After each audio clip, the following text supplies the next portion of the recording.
Hello best friends, welcome to Tech with Praise James. In this channel, I explain artificial intelligence and machine learning buzzword through storytelling. Today we're going to be talking about one of the most important concepts in machine learning, which is confusion matrix.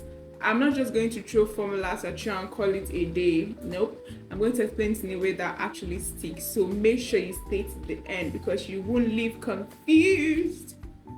Get it? Anyway, call me best friends. Let's discuss confusion matrix, baby.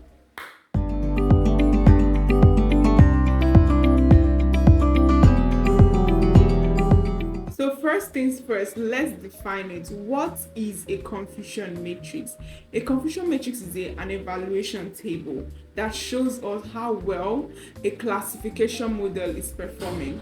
So it's also known as error matrix, table of confusion, and it basically shows us the number of correct and incorrect predictions that a classification model makes on a test data. So think of it like a report card. It tells you where the classification model is doing well and where it's messing up so that you can know how to improve the model. A classification model has 4 different outcomes: true positive known as TP, false positive known as FP, true negative known as TN, false negative known as FN.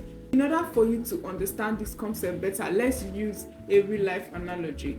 Imagine you are an airport security officer and you have a metal detector, and your job is to use that metal detector to scan the passengers that want to board the plane and confirm who is carrying prohibited items. So basically, the metal detector will beep if a passenger is carrying a prohibited item, or it will stay silent if the passenger is clean, and then you let the passenger pass. Now, this is sort of how confusion matrix works, but in real life. So in this case, the classification model is the metal detector, and it is dividing the passengers into 2 classes: the people that have prohibited item, which is the positive class, and the people that don't have prohibited items, so people that are clean, so that's the negative class. So the classification model is dividing the passengers into 2 categories: positive class and negative class. Now, like any system, it can make mistakes. The metal detector might not work when it's supposed to work, and that's the essence of confusion matrix for classification models. You know that these models are liable to make mistakes, but you want to be able to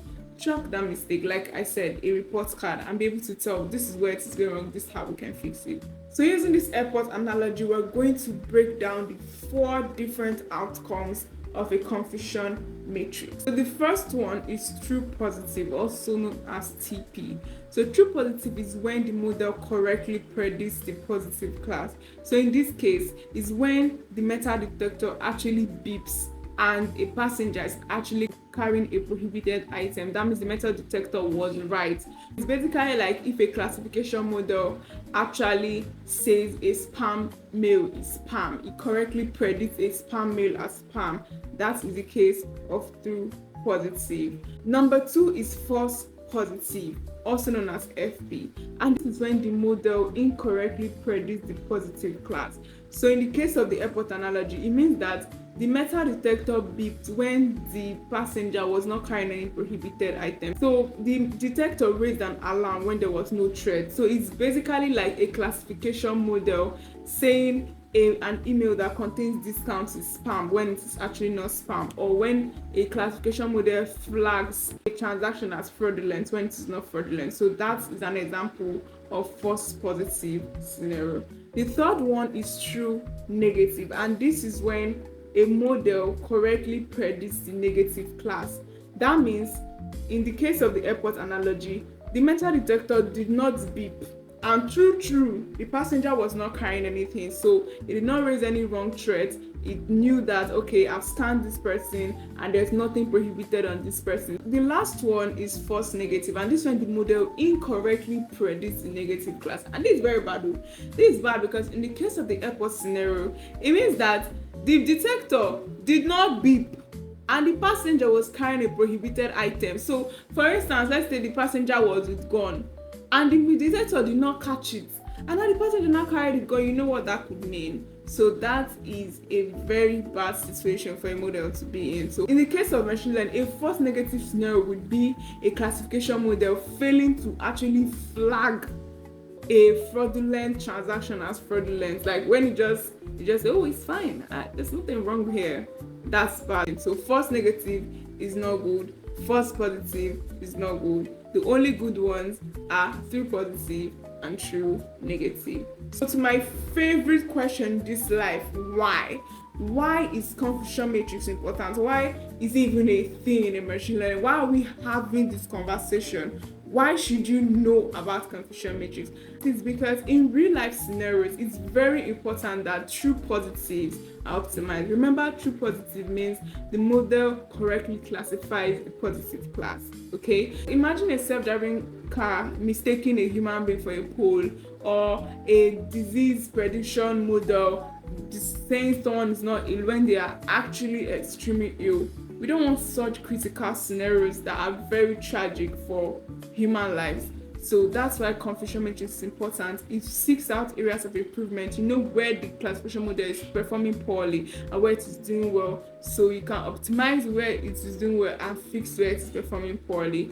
Also, through confusion matrix, you can get other performance quality metrics like precision, recall accuracy, and F1 score. If you want me to talk about these performance metrics, let me know in the comment section and I'm going to create a separate video on them. In this video, I didn't talk about the mathematical part of confusion matrix because my channel was about using real-world analogies to explain machine learning jargon. So if you want to learn more about how to calculate confusion matrix using Python Scikit-Learn library, I have a very in-depth article on that on Medium that I'm going to link in the description. It's step by step, very beginner friendly. I mean, anybody can pick that up and know what to do. There's very simple code that I use.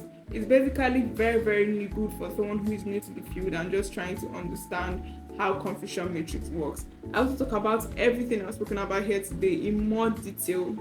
Man, I'm talking too much. Just go and check it out. You will understand why it is ranking on Google's first search engine result page. So before we call it a day, here's a recap of everything we talked about today.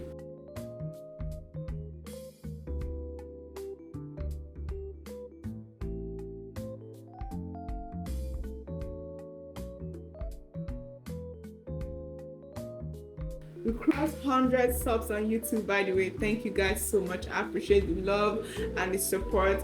And we need to keep growing. We need to make new friends. We need to bring them over here. So if you found my video helpful, please like, share, subscribe, turn on your post notifications so you don't miss it every Saturday. Also, please tell me in the comments if you have any feedbacks on my videos. I appreciate them. Anything at all you want me to know, just tell me in the comments. I'm always checking them. Join me next week as I talk about more machine learning and artificial intelligence buzzword and jargon. Bye.